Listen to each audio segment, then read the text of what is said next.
Good evening, everyone, and thank you for being here. Welcome, all of you. The Berryessa Union School District Board of Trustees meeting will now reconvene to open session. Trustee Nguyen, could you please lead us in the flag salute? Yes, please stand, face the flag.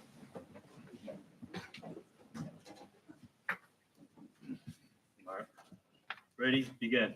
I pledge allegiance to the flag of the United States of America and to the republic for which it stands, one nation, under God, indivisible, with liberty and justice for all.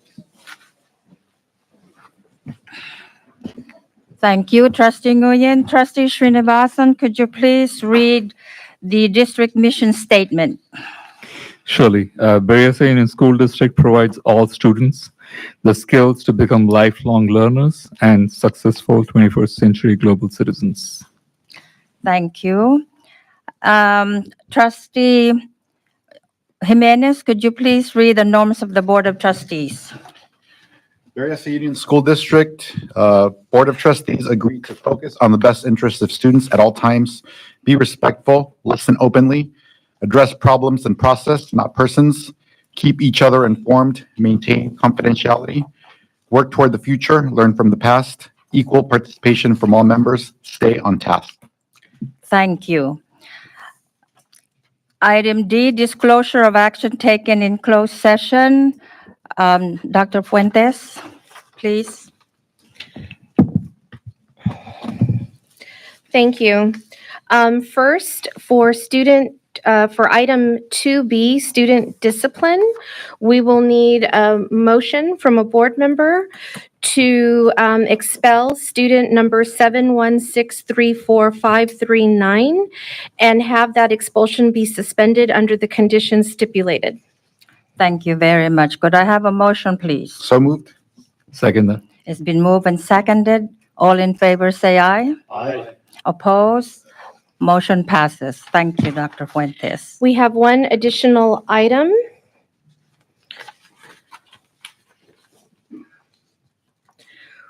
For item 2D, on a vote of 4-0, the board took action in closed session to release and reassign 2 certificated administrators. Thank you. Thank you. We shall continue. Item 6, recognition and ceremonial. There's nothing there for us. Item President 7. Black, Or 7? sorry, we need to adopt the agenda. I'm sorry? Need to adopt the agenda. Section E. Section E. Oh, I'm sorry. I just went through it. Sorry. All right. The adoption of the agenda. Could I have a motion, please? Move to adopt. Second. Thank you very much. All in favor, say aye. Aye. Opposed? All right. Motion passes. The agenda is adopted. All right. Let's continue on to item number 7. Public comments on consent calendar agenda items. Do we have any? None. In that case, could I have a motion, please, to adopt the consent calendar? Move to adopt. Second. It's been moved and seconded. All in favor, say aye. Aye. Opposed? Motion passes. Thank you very much. Let's continue. We are now on item number 9. Comments from the public on non-agenda items. All right. Before I ask, we have several speakers this evening. Before I ask the speaker to speak, I would like to read the speaker conduct. For all who wish to address the board during public comment periods, speakers are requested to state your name and affiliation for the record. Each speaker will be given 3 minutes to address the board, 5 minutes per organization, and a maximum of 20 minutes per topic. However, in exceptional circumstances, when necessary to ensure full opportunity for public input, the board president may, with board consent, adjust the amount of time allowed for public input and/or the time allotted for each speaker. Any such adjustment shall be done equitably so as to allow diversity of viewpoints. The president may also ask members of the public with the same viewpoint to select a few individuals to address the board on behalf of what viewpoint Board Bylaw 9323. Speakers are reminded to communicate with respect, fairness, and courteousness to each other and to all present. We ask that you not use the name of any district employee in your comments. The board welcomes orderly communication from the public. Thank you. The first speaker is Michelle Esporma. Hello. I have two topics on my card, so I think we do one at a time. Okay. My name is Michelle Esporma. My son is a seventh grader at Morrell Middle School and a graduate of Vincy Park. I have two topics I'd like to bring up. The first one is that I've learned that this school year that the students at Morrell eat lunch outside year-round. This includes when it's wet and raining, when the wind is howling, during the extreme heat, high pollen count days, and at the rare times when it hails, and it did hail during the time. There is no indoor space for the students to eat in. The multipurpose room has no tables, and students are not allowed to eat in there at all, not even while standing. They're only allowed to get their food and leave. When it rains, the students are primarily in the outside amphitheater under the covered solar panels. But as you know, these solar panels often leak and don't extend to the entire seating area. So they offer little coverage for those that are lucky enough to get there first. For the unlucky, they hover under an umbrella or just bear it. Or like what my son and his friends do, they find a little space of the overhang of the roof for one of the buildings, and they just huddle there and eat their lunch. So, and I didn't find out about this until one day. My son, he brings lunch because he has food allergies. So his container was nearly full, and I asked him about it. He's all, well, I only had time to eat a couple bites before I could go in the gym. They allow the kids to go into the gym only on really heavy rainy days, like the atmospheric river days, but they can't eat inside. So it's a matter of like, do you eat lunch or do you get drenched? And outside, I've counted about 3 covered lunch benches that I was able to find around campus, and those only hold about 5 to 6 people. So not many people can actually sit at a table. On these days, when my son has to make a decision of whether to get out of the cold and wet weather or sit outside and eat lunch or get drenched, he just has to make a quick decision, you know. And that one day, he just ate 2 bites before going in because that's all he can bear before, you know, having to walk in. We tell our kids to pay attention and listen in class, but how can they when they cannot properly refuel and re-energize their minds and bodies? Being forced to eat outside in the inclement weather sends a message to the students that they don't matter, and nobody cares because they come from, like we came from Vincy Park where everything was great, and then we came to the middle school, and it seemed everything was downhill, and it seemed like a basic need or requirement we assumed that would be offered by the school. And when I asked other parents about it, they were also surprised and appalled that this was happening, and nobody knew because, you know, middle schoolers don't talk to their parents about these things. They just bear it. I wanted to ask, if we're able to set aside funds for the new gym at Piedmont, can we make it a priority sometime in the future for a new multipurpose room or a lunchroom for the Morrell? In the short term, can we allow the students to eat in the gym? And I understand maybe they don't allow it because they're afraid the gym will get ruined or someone has to clean it before PE. But maybe we could restrict it to like the benches and not the floor itself. So, you know, the floor can still be used for the gym or PE. Secondly, if we could purchase tables and chairs for the multi-purpose room and consider having 2 lunch periods possibly so kids can have a place to go inside. Or lastly, bring in more benches and set them under the existing built-in shelters. Mrs. Sporma, thank you for your time, for your comments, Yeah. please. Thank you very much. Okay. Oh, yeah, you have a second item. Go ahead. Yes, okay. So the second topic is the fact that Merle has no lockers on campus. I'd like to find out why. Our principal was fairly new, so he didn't know the background of the reason why.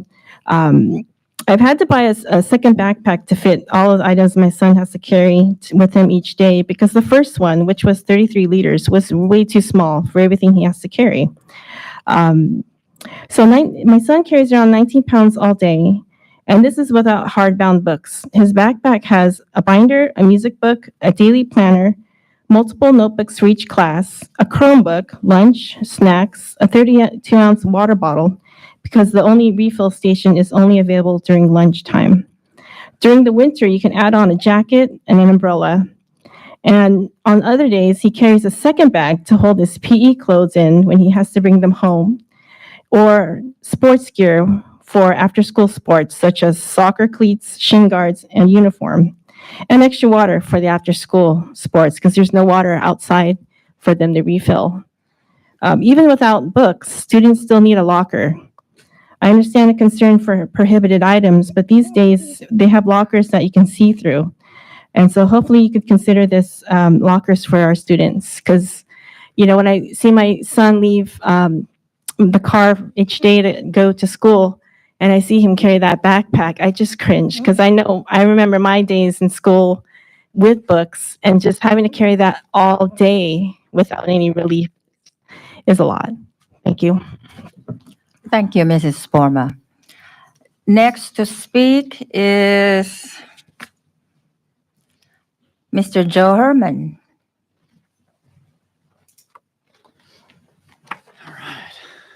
Good evening. Good evening, trustees and cabinet. My name is Joe Herman. I am a second grade teacher at Brooktree Elementary. I have been teaching in Berryessa for 29 years, and I'm the president of the California Teachers Association of Berryessa, or CTAB. Tonight, as the spokesperson for CTAB, I would like to present to the trustees and to the administration CTAB's bargaining goals petition for the 24-25 school year.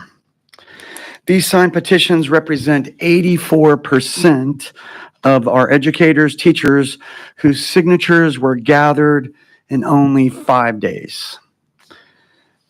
And I'd like to read the petition. To the Berryessa Union School District Board of Trustees and Cabinet, as dedicated educators at Berryessa Union School District, we are united to win an agreement in our 24-25 reopeners that accomplish the following goals: a fair wage increase for all CTAB members to retain and attract qualified staff, reducing the cost of health care, elimination of 2 unnecessary professional development days with no loss in compensation, expand prep time for K-3 teachers, class sizes for TK and K-3 that allow us to provide the best instruction for our students, caseloads for speech-language pathologists and special day class teachers that reflect the increasing needs for these critical services. Together, we can win an agreement that puts the needs of students and educators first. What do these petitions signify? They signify that CTAB is serious about making these changes. CTAB hopes that the trustees and the administration will work with us to accomplish these goals that are in the best interest of students and our members. During these most challenging of times, it is imperative now that we work together more than we have ever done so in the past to accomplish these goals stated on the petition. As I conclude, our CTAB educators, teachers will be sharing why these goals are so important to each and every one of them. And with that, I'd like our Vice President to hand out the petitions to the trustees and to our superintendent, who can share with the rest of cabinet. Thank you, Mr. Herman.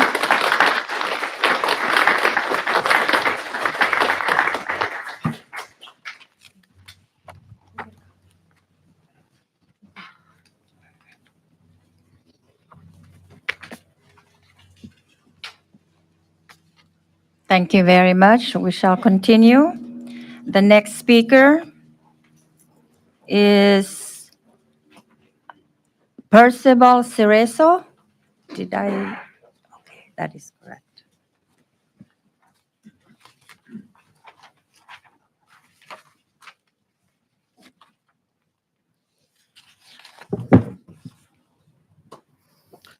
Good evening, superintendents and board members. My name is Percival Cerezo, and my youngest daughter, Sloan, is a kinder student in the special needs SDC program at Laneview. I'm here to address a concern that impacts not only my family, but many others in our community: the need for our children to have immediate access to a restroom. As we transition to Northwood, it is critical that we consider the unique needs of our children, our special needs students, particularly those whose restroom needs are outlined in their individualized education plans, their EIPs. Without this accommodation, we risk compromising their health, their safety, dignity, and ability to fully participate in their education. My child, like many others, is still developing essential potty training skills. For children with developmental delays, especially those with autism, restrooms access is not a simple routine or task. These children rely heavily on their teachers for guidance, encouragement, and sometimes physical assistance. When restrooms are located outside the classroom, it creates challenges. Teachers cannot assist inside the restrooms due to privacy concerns, and the walk itself can cause anxiety or difficulty for the child. This is disruptive and can create negative impact on their learning and emotional well-being.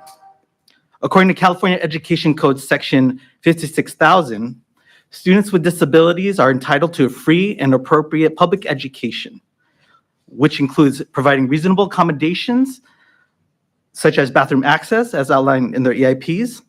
And the importance of minimizing disruption to a child's routine is also reflected in Section 220, which mandates that schools ensure equal access to educational opportunities without discrimination. Having restrooms inside the classroom will eliminate unnecessary disruptions, allowing students to remain engaged, focused on their learning. It will also help preserve their emotional stability and dignity, allowing them to thrive in a safe and respectful environment.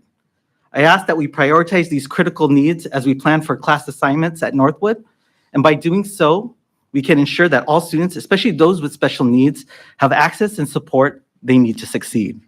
We look forward to the opportunity for collaborating with Northwood and create a more inclusive learning environment for all. Thank you. Thank you, Mr. Cerezo. The next speaker is Gina Pagan.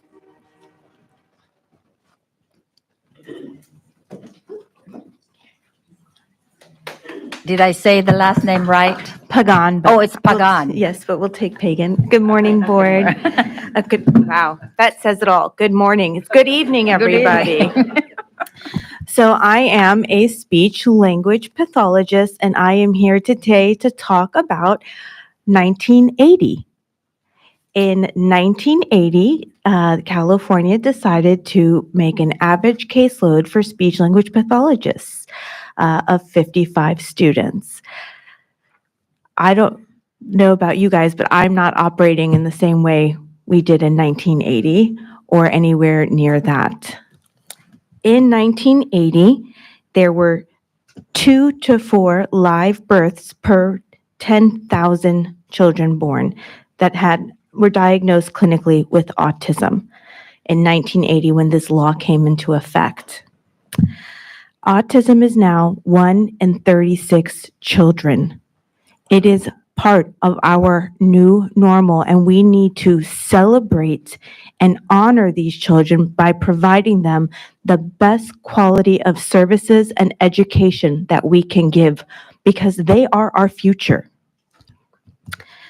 In 1980, an IEP was 1 to 2 pages in triplicate that you would tear off and hand to a parent. My average IEP for a single sound articulation, that means for a child who simply cannot say their R, is 19 pages. Multiple signatures and a formal standardized assessment is required. In 1980, there were 4 standardized assessments for language. I can't even count how many we have now, and I'm very proud of Berryessa for purchasing those necessary tools to identify the needs of our students. Preschool assessment reports. We are now required to do a formal assessment report, and they average from 19 to 45 pages in this district, adding to the load. In 1995, the government decided that SLPs could do Medi-Cal billing to bring funding back into the school districts for the crucial services that we provide. That is also 15 years older than the law of 55. When we stretch and take and don't support our service providers, we open the district up to litigation, as we simply do not have enough time to do it all. We need to do better for our kids than we did in the 1980s. Thank you. Thank you, Ms. Pagan, sorry. Our next speaker is Ms. Melanie Ontiveros.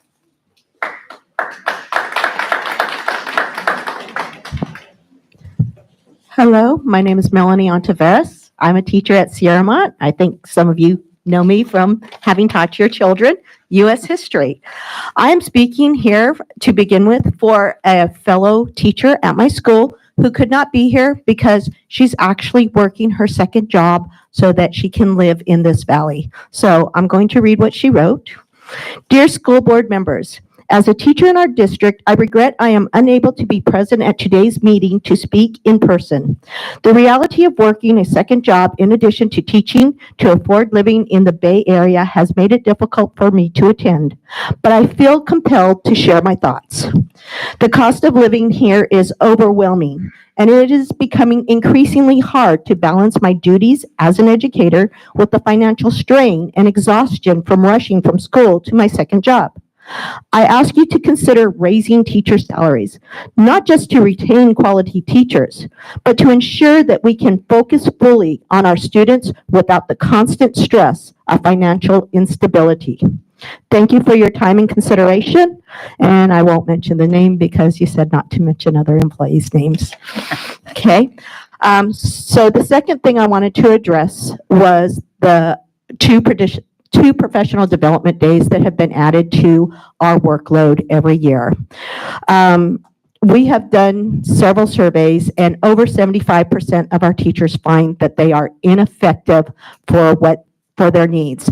Personally, in my classroom, I have not found them to be relevant to my subject matter.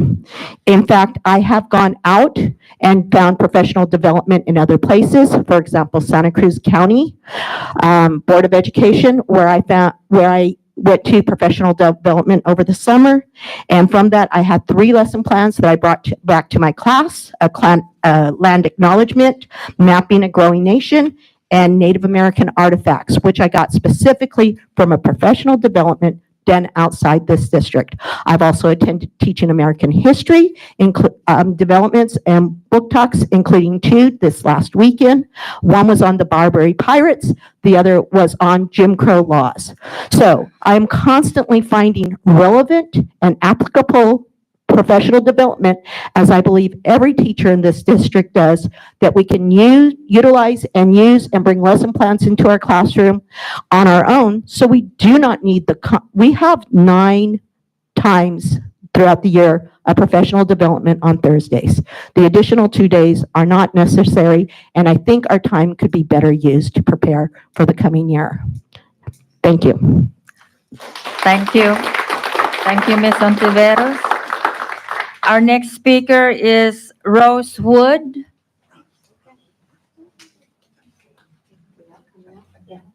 Thank you.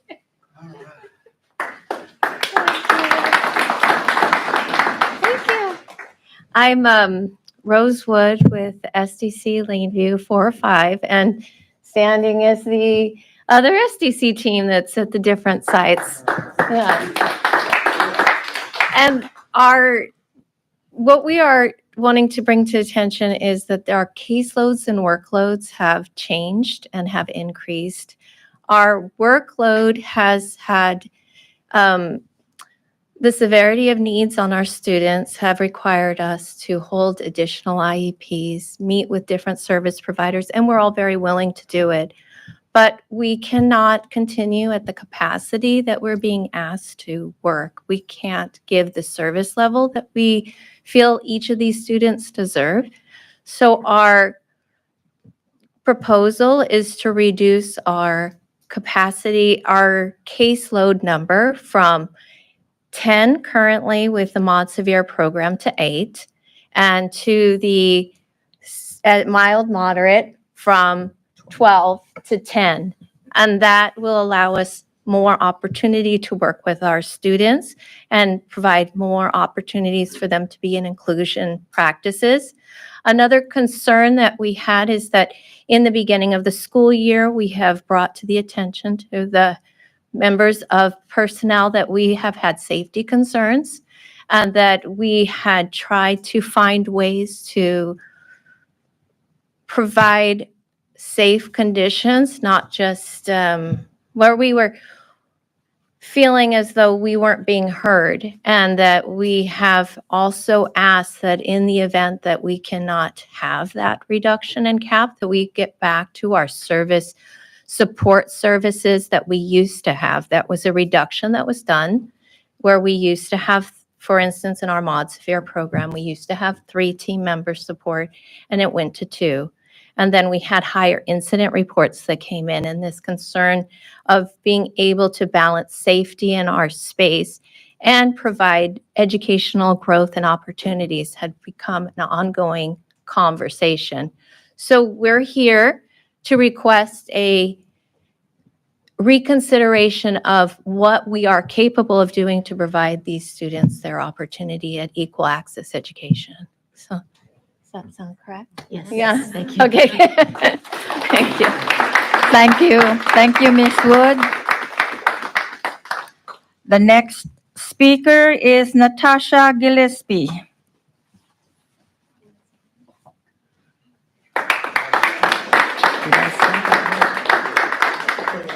Hi, I'm Natasha Gillespie. I'm a speech therapist in this district. I've been a speech therapist for 8 years.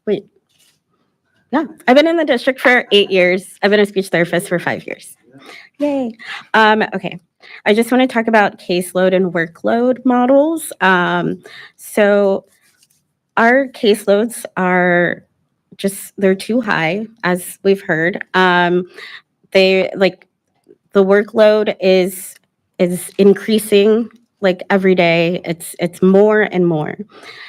California has some of the highest caseload sizes in the country, and that was published by ASHA and CASHA, which ASHA is the American Speech and Hearing Association, and CASHA is the California Association. The median manageable caseload size was 40, and that was in 2022. So that's looking at the way things have changed over the years since 1980. It's just changing, and our caseloads are not. So I just want to reiterate and request lowering caseload and thinking about our workload when doing that, please. Thank you. Thank you, Ms. Gillespie. The next speaker is Catherine Walterbeek.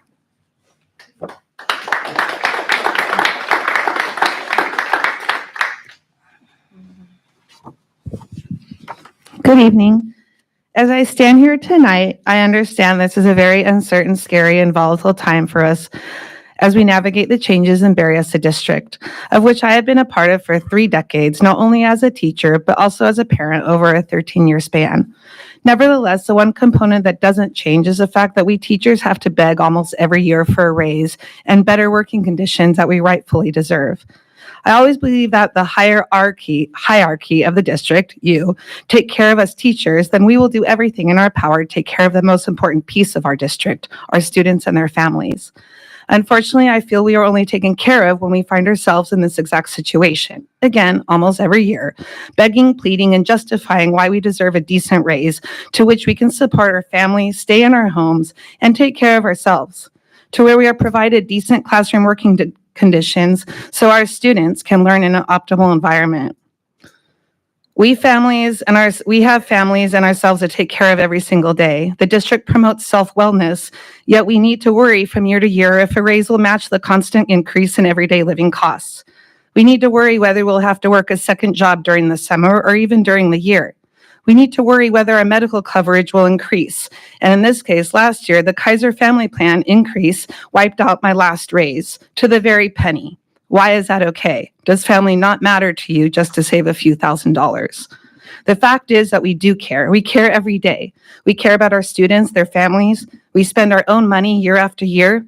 We spend up to 20 hours extra every week, nights and weekends, grading, emailing, preparing lessons, school events, attending school events, adjunct duties, SST, IEPs, conferences, attending our own professional developments, reading the latest and best strategies, attending conferences that are no longer funded by the district, all on our own time. Why? Because we care, without asking all of you for more. We accept our responsibilities and we follow through.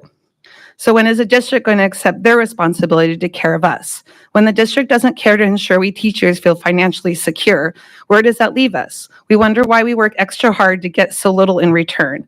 And yes, we do love our students, which in itself is priceless, but our students don't pay our bills. I believe the district board members should take a risk and start investing in us teachers again. Let's not waste our negotiation team's time, taking them away from their classroom counseling and leadership roles, deciding what you can't give us because of the unvalidated reasons or excuses, but instead start looking for the money that we do have, especially from the consolidation and the teacher layoffs that just happened. But instead start looking for the money to give us a sense of hope and security so we can continue educating our students the way we want and know how without sacrificing our well-being. We are all making adjustments next year, but one very important adjustment should be agreeing to the raise and improving the working conditions of which we are currently requesting and negotiating. Please don't expect us to do more and more each year with the same amount of resources or even less at times if you aren't willing to invest in us more and more each year. Thank you, Ms. Walter Beek. Okay. Time is up. Thank you for your comments. Madam President, I had a little excess time. Could I yield my time to Ms. Walterbeek, please, whatever time was? Go ahead. Thank you. Please don't expect us to do more and more each year with the same amount of resources or even less at times if you aren't willing to invest in us more and more each year. The amount of time and money you spend on the district lawyer trying to come up with evidence we don't deserve a decent raise we put toward giving us what we're asking for. Next year will look very different for all of us. The atmosphere, culture, and climate will be different. Why not help us navigate this a little easier and treat us like we actually matter to the district? Thank you. Thank you, Ms. Walter Beek. Our next speaker is, I believe, is Christy. It's Christy Gurney. Did I say that correctly? Oh, okay. Good. Thank you. Hi, I'm Christy Gurney. I'm a third grade teacher at Brooktree Elementary. I'm here today to speak about class size and prep time. In my class, I have 26 students, plus I mainstream another child for about an hour a day, so 27 students.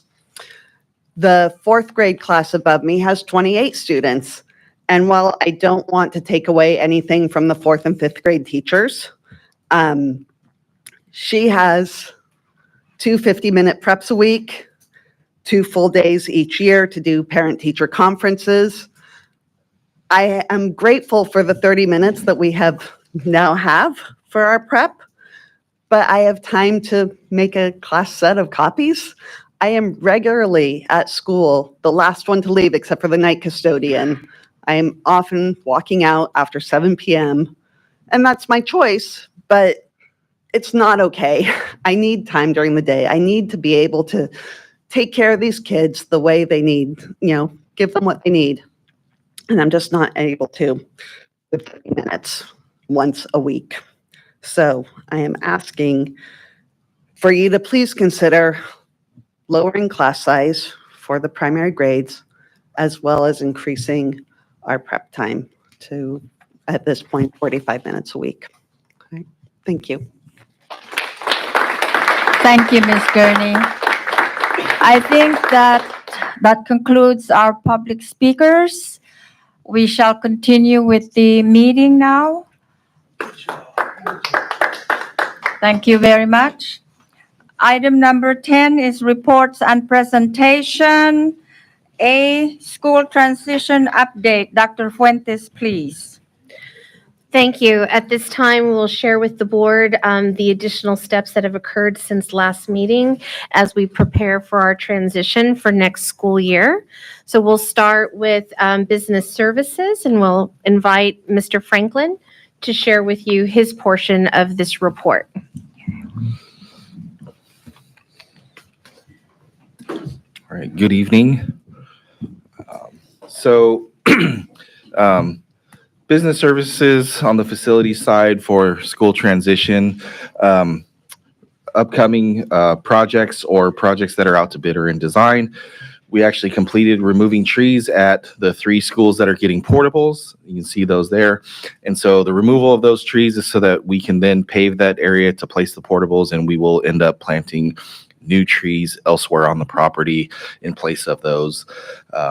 We're bidding out the asphalt work at the 3 schools, and asphalt work will be done during spring break. And then the projects that are in design, the portable relocations at Majestic, Northwood, and Ruskin are all being submitted, or either have been submitted or being submitted in the next day or 2. And then we'll be bidding that out. We're still working with our school site principals and our ed services team on adding some shorter fencing around some of the TK playgrounds. That was a concern that was brought up. So we're kind of working with 2 of the school sites that don't have fencing to add that. And what we're really needing to look at is how big of an area to fence off. So there's not just around the playground, so that there's extra additional space, but we have to kind of figure out exactly how much space that is appropriate.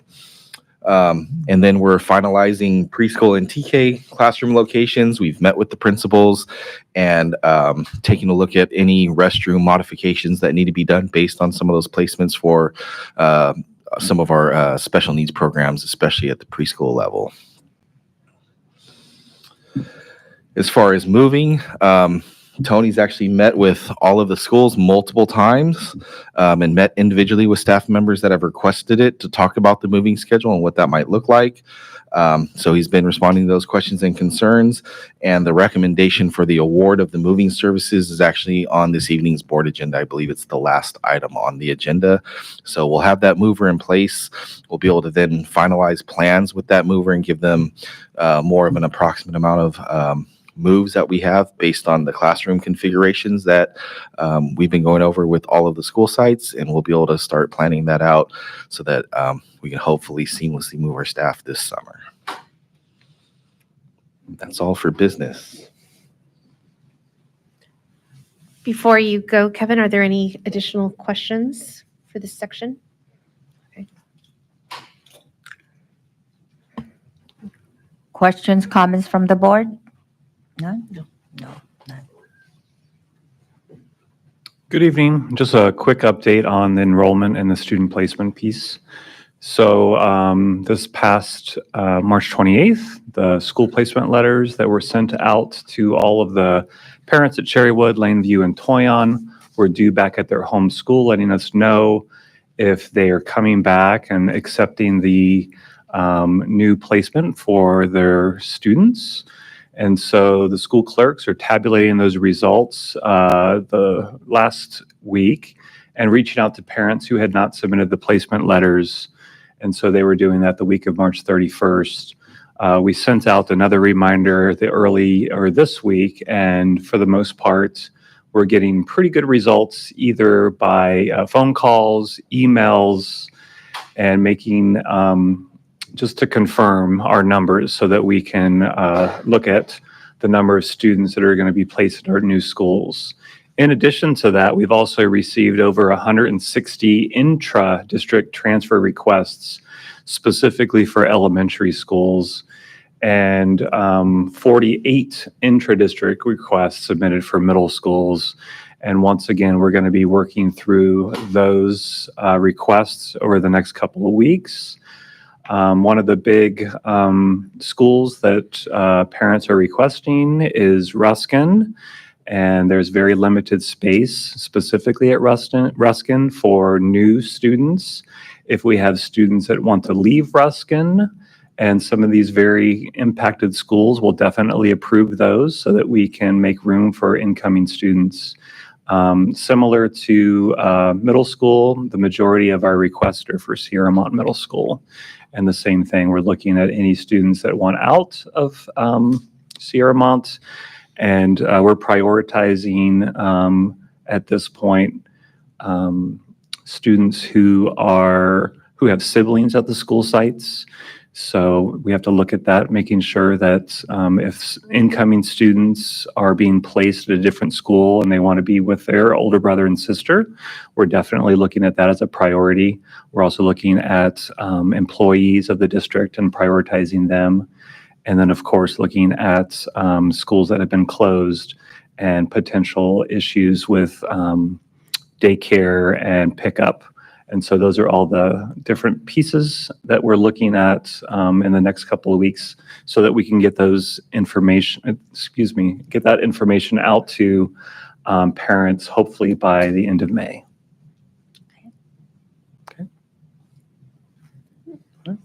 Comments from the board? No comments. Thank you, Dr. McCreary.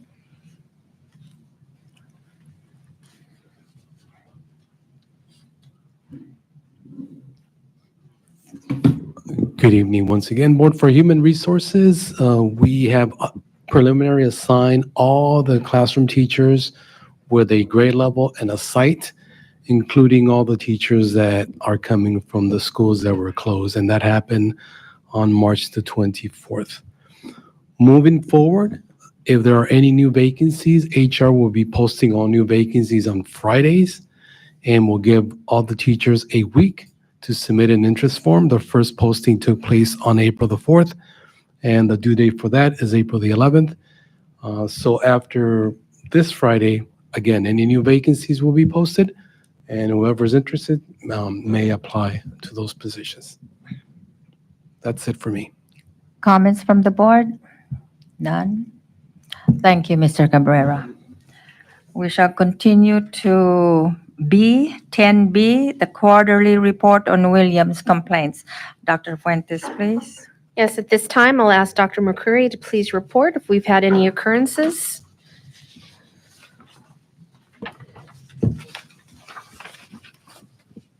So no complaints were filed with any school in the district during the quarter reported January 1st through March 31st, 2025. Thank you, Dr. McCreary. We shall continue to C, Measure U Construction Bond Program Update. Dr. Fuentes, please. Yes, and with this, we invite Tony Conestab to review the progress that's been made for the past 2 months, I believe. Right? Correct. Thanks, Kim.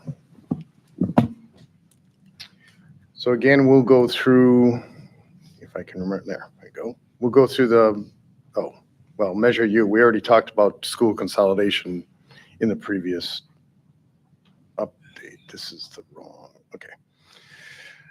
First thing is at Piedmont Site Electrical, we actually completed that, I think about a week ago. So that actually completes the gym project. So PG&E finally came out and let us add the portables. So we were able to remove the old switchgear that held the old building L. anyhow, so that's complete. Things that are out that we actually bid in the last 2 months. Last month, you actually approved the award of the exterior painting at Vincy Park. And on this board, we have a recommendation to approve the PA projects for Majestic Way, Summerdale, and Vincy Park. Projects out to bid. Again, we have the security alarm projects for Brooktree, Majestic Way, Ruskin. We also, since I did this, we have the warehouse replacement project out to bid, and the paving improvements at the old district office. Things that we're working on right now, again, they're finishing up the HVAC for the old district office. I think they're still waiting for some heaters to install into the ductwork. We should get that within the next, what is this, April, by the end of May. Piedmont Windows, over break, they're going to install all the windows in wings H and I, and then they'll do the remainder of the windows during the summer. The field project at Northwood, that's on hold until we actually install the asphalt for Northwood portables, because that changed a little bit once we did that, but they'll finish that sometime after break. The monument signs have been completed. We actually just walked all of them today. I'll have some pictures for next month. Interior door replacements at the sister schools. Again, those are the double doors into the pods. Those will happen over the break. Again, PA replacement for Ruskin, Brooktree, and Summerdale. We actually received all the PA devices about a week ago, so they're going to start installing them over the break, and that'll take them about 3 weeks to get them all done. Modernization of the portables at Majestic Way. That's the lease portable or the county portable we bought for $1 last December. That's going to happen over the April break. The Vincy Park portables that were leased, that's where Sunshine School, those are almost complete. They should be done by next Friday at the latest. Exterior siding, that'll happen this summer at Vincy Park.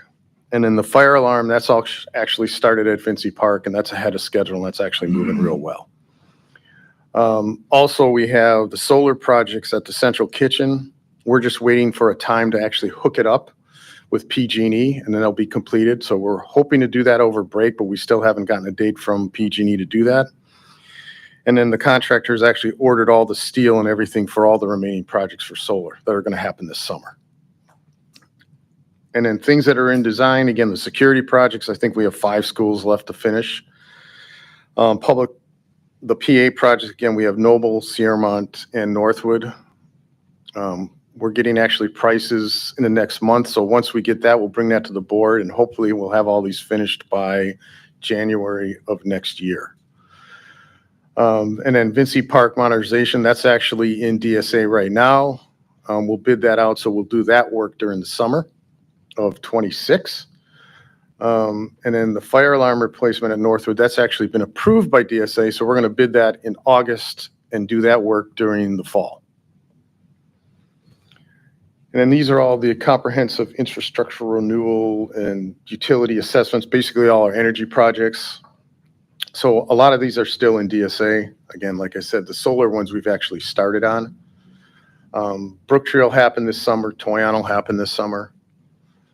And then additional storage, we have a recommendation for the board for the additional casework at these schools at this board meeting.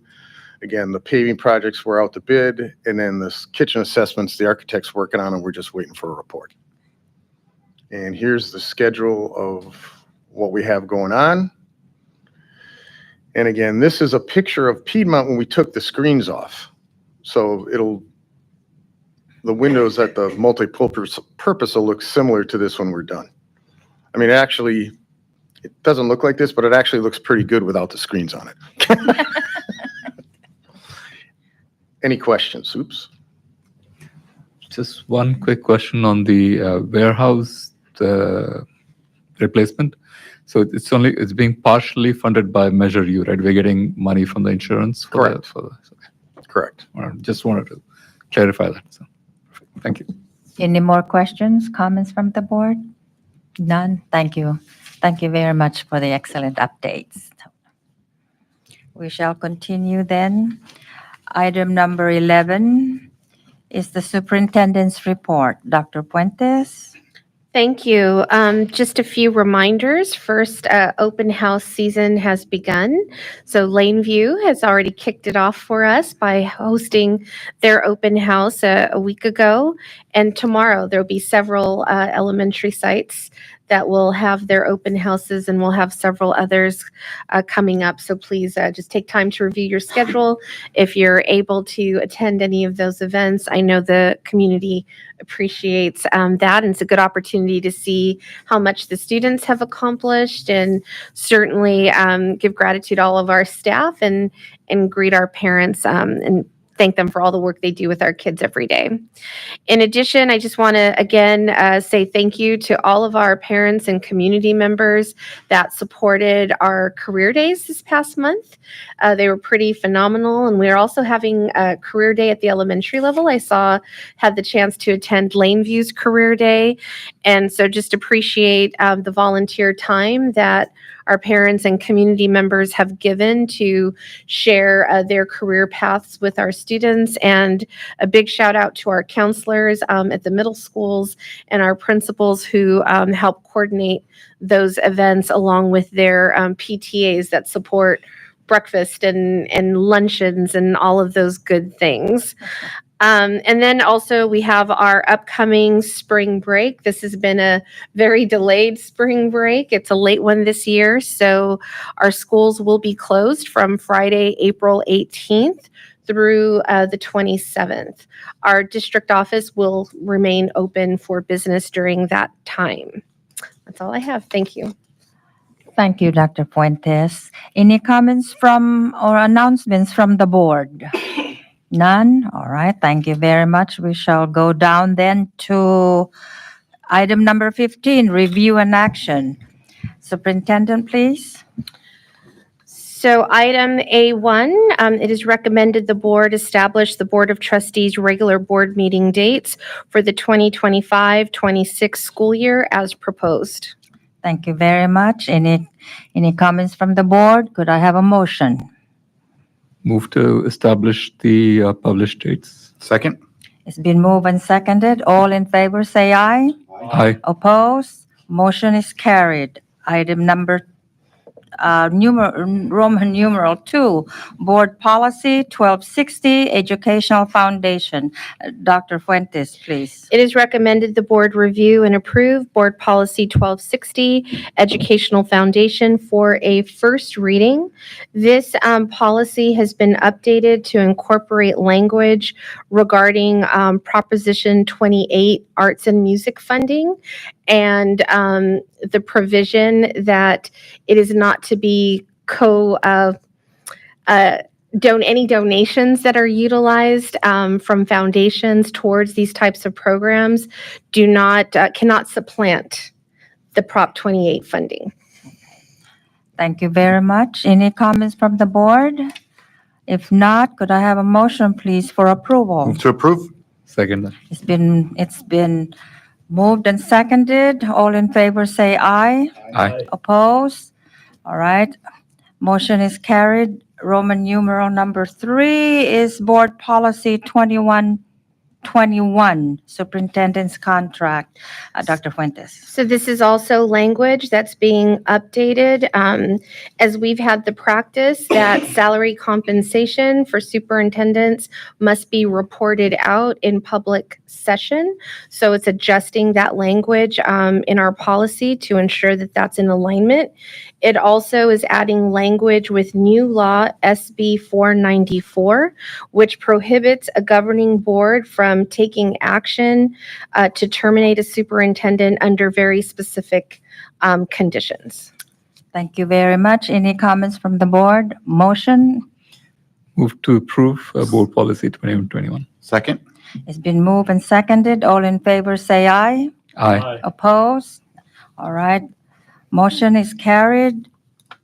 Roman numeral number 4, Board Bylaw 9220, Governing Board Elections. Dr. Fuentes, please. Thank you. It's recommended the board review and approve Board Bylaw 9220, governing board elections, also for a first reading. This policy is also updating with new laws, AB 764, as well as the attached exhibit, which is the next item that talks about the various offenses a person may not have in order to run for board.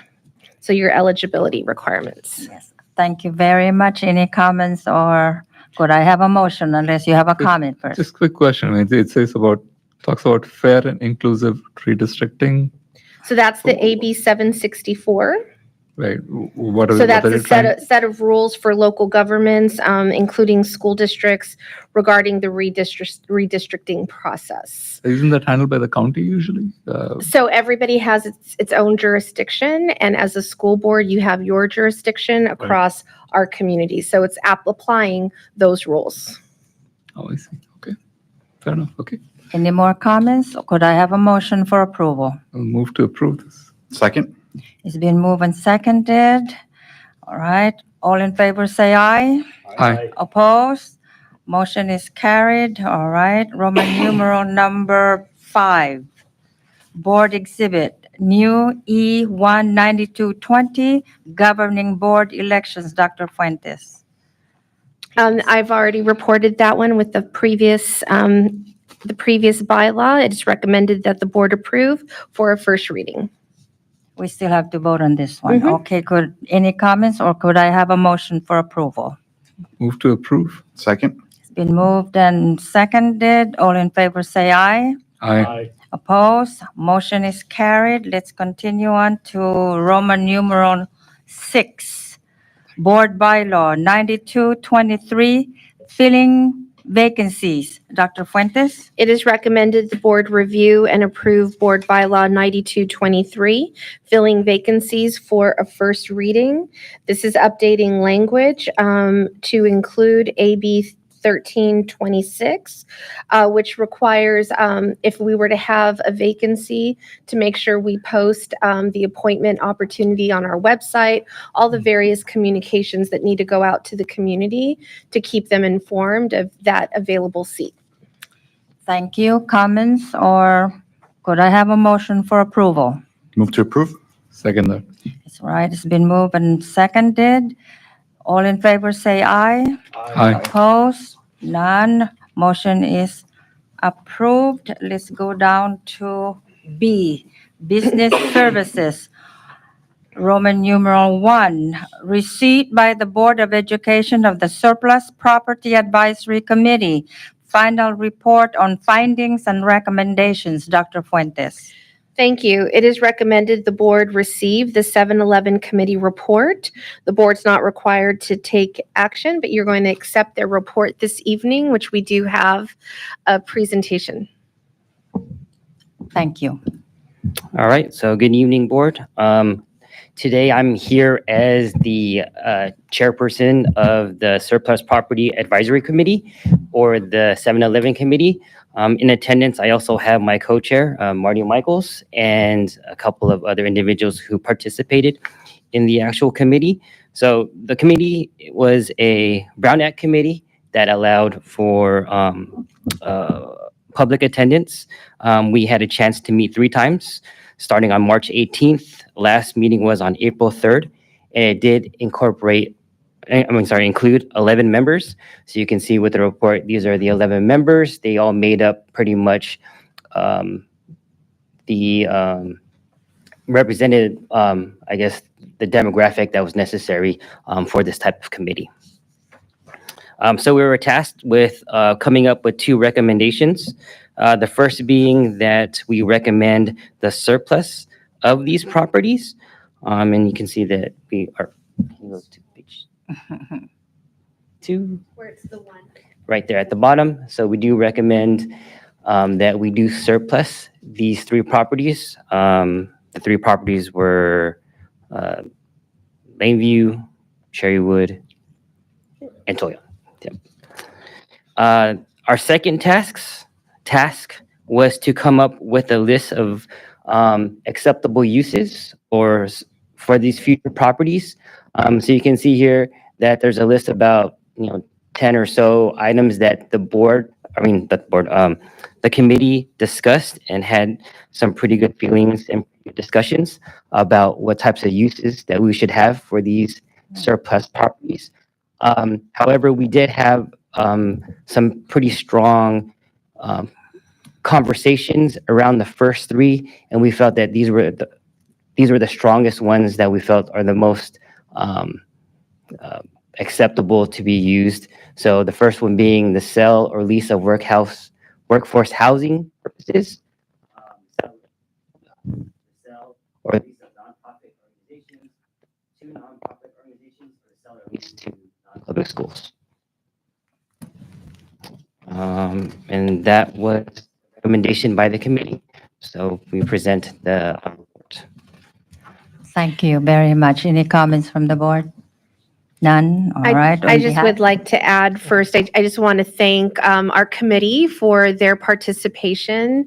Several of them also had participated in our school consolidation committee process, so had a lot of good understanding of our facilities and our district needs. Some of them have also been on our budget stabilization committee, and so also understand, the revenue and the structural deficit that we've been trying to address, and, the different opportunities we've talked about on how to create revenue streams for the district. And so this certainly, the 7-Eleven committee allowed for that discussion. So I just wanted to give my personal thanks. I know we have several members here of the committee, as well as our attorney, Harold Freeman, who worked with the committee at every session, able to give them any of the legal feedback to all of the nuances to this process. So we appreciate them providing this feedback to the district.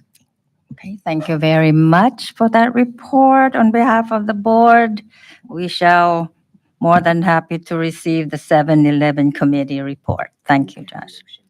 We need to have a motion. Okay, just to secure it. All right, could I have a motion, please? Move to receive the 7-Eleven committee report. Second that. All right, it's been moved and seconded. All in favor, say aye. Aye. Opposed? Motion is carried. Thank you very much. Roman numeral number 2, Resolution 24-18, declaring properties as exempt surplus land. Dr. Fuentes, please. It is recommended the board approve Resolution 2418, declaring the properties as exempt surplus land. And so for you motion, I don't know if Mr. Franklin or Mr. Freeman would like to share a bit about this resolution and the critical component that it is to our next steps. Thank you. I always have the pleasure There, I have the pleasure of pushing a button. I always have the pleasure of trying to explain the law in this area in ways that are simple. And I've gotten it down to the basic following concept, which is until 2020, school districts were exempt under the Surplus Land Act in California, which applies to fire districts and cities and counties when they sell or lease property. And you followed the education code. The confusion that now results is that in 2020, the legislature, in its always infinite wisdom, decided to add school districts to the Surplus Land Act, but then to allow you to exempt yourselves from the Surplus Land Act. And two of the bases for you to exempt yourself from the Surplus Land Act is one, that you had a 7-Eleven committee process, which you've just completed, and two is that proceeds from any sale or lease of the property district program, which obviously would be the case. It's all you can do with it. So when you put all of that together, we now have to go through the step of having the board adopt a resolution that formally declares yourself as exempt. That then gets submitted to a state agency, Housing and Community Development, that has 30 days to agree or disagree with you. If they don't within 30 days, it's automatically determined that you are exempt. The good news is that Housing and Community Development essentially grants all of these.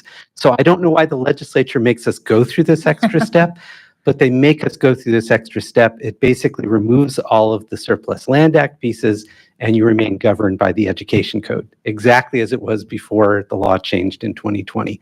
So that's what the resolution tonight accomplishes. I did want to clarify, adopting this resolution is not a decision to sell the property, to lease the property. It's not committing you to anything. It's just removing you from one step of procedures from the state. Thank you. Any comments from the board?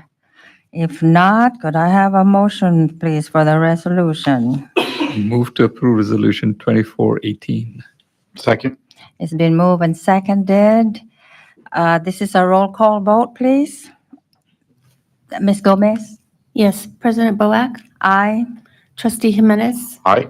Trustee Nguyen, Aye. Trustee Srinivasan. Aye. Motion is approved. Thank you very much. We shall continue to see Roman numeral 1, Resolution 24-16, Declaration of February 20, 2026, as observance of Abraham Lincoln's birthday. Dr. Fuentes? It is recommended that the board adopt this resolution as described. Any comments from the Move. board? If not, could I have a motion? Move to adopt Resolution 2416. Second it. It's been moved and seconded. Again, it's a roll call vote. Ms. Gomez? Yes, President Boac, Aye. Trustee Jimenez, Aye. Trustee Nguyen, Aye. Trustee Srinivasan. Aye. Thank you very much. Motion is carried. Let's continue on to Resolution 2. Resolution 24-17, Declaration of Need for Fully Qualified Educators for the 2025-2026 fiscal year. Dr. Fuentes, please. It is recommended that the board adopt Resolution 2417 as stated. Thank you very much. Could I have a motion, please? Move to adopt. Second that. It's been moved and seconded. A roll call vote again, please. Ms. Gomez? Yes, President Boac, Aye. Trustee Jimenez, Aye. Trustee Nguyen, Aye. Trustee Srinivasan. Aye. Thank you very much. Motion is carried. Let's continue to Roman numeral 3, Resolution 24-19. Resolution to issue final layoff notice to classified employees for 2025-2026 school year. Dr. Fuentes, please. It is recommended to the board that you adopt Resolution 2419 as stated. Any questions from the board? If not, motion please for the resolution. Move to adopt Resolution 2419. Second. It's been moved and seconded. Again, it's a roll call vote. Ms. Gomez, please. President Boac, Aye. Trustee Jimenez, Aye. Trustee Nguyen, Aye. Trustee Srinivasan. Aye. Thank you very much. Motion is carried. Let's continue on to Roman numeral 4, Resolution 24-20, non-reemployment of certificated employees for the 2025-2026 school year. Dr. Fuentes, please. It is recommended that the board adopt Resolution 2420 as stated. Thank you very much. Could I have a motion, please, if you have no comments? Move to adopt Resolution 2420. Second. It's been moved and seconded. Again, Ms. Gomez, this is a roll call vote. President Boac, Aye. Trustee Jimenez, Aye. Trustee Nguyen, Aye. Trustee Srinivasan. Aye. Thank you very much. Motion is carried. Let's continue down to bond program, Roman numeral 1, Anaya construction ratification of a CUPCA lump sum agreement for the relocation of 2 portable classrooms to Majestic Way Elementary School. Dr. Fuentes? It is recommended that the board ratify this agreement as stated.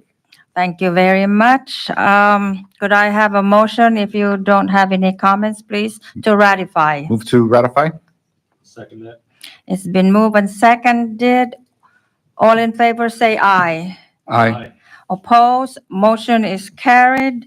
Let's continue on to Roman numeral 2, Anaya Construction ratification of a CUPCA lump sum agreement for the relocation of 2 portable classrooms to Northwood Elementary School. Dr. Fuentes, please. It is recommended that the board ratify this agreement as stated.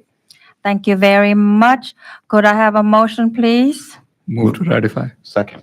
It's been moved and seconded. All in favor, say aye. Aye. Opposed? Motion is carried. Let's continue to Roman numeral 3, Anaya Construction ratification of a CUPCA lump sum agreement for the relocation of 3 portable classrooms to Ruskin Elementary School. Dr. Fuentes. It is recommended that the board ratify this agreement as stated. Thank you very much. Could I have a motion, please, if you have no comments? Move to approve. Second that motion to ratify. It's been moved and seconded. All in favor, say aye. Aye. Opposed? Motion is carried. Let's continue on to numeral number 4. That is IT Management Corporation, Inc. Request to use CMAS contracts number 3-23-02-1028, number 3-23-01-1009, number 3-18-70-0019Q, and number 3-18-70-0019R for the purchase of equipment, supplies, and installation services for the public address PA system replacement at Majestic Way, Summerdale, and Vinci Park Elementary Schools. Dr. Fuentes. It is recommended the board approve this agreement as stated. Move to approve the agreement. Second. It's been moved and seconded. All in favor, say aye. Aye. Opposed? Motion is carried. Let's continue on to Roman numeral 5, Sierra School Equipment, Inc. Request to use the Arvin Union School District piggyback contract number 2023-24-012 for the purchase of storage, shelving, and installation in the classroom pod areas at Brooktree, Majestic Way, and Summerdale Elementary School. Dr. Fuentes. It is recommended that the board approve the Sierra School Equipment Agreement as stated. Thank you very much. Could I have a motion, please? Move to approve. Second. It's been moved and approved. It's been moved and seconded. All in favor, say aye. Aye. Opposed? None. Motion is carried. Let's continue on to Roman numeral number 6. I think this is pronounced Sudath. Relocation Systems of Northern California, Inc. Agreement to provide moving services for the school consolidation project. Superintendent, please. Before the recommendation, I just like to make a note. There is a correction on this item. Oh.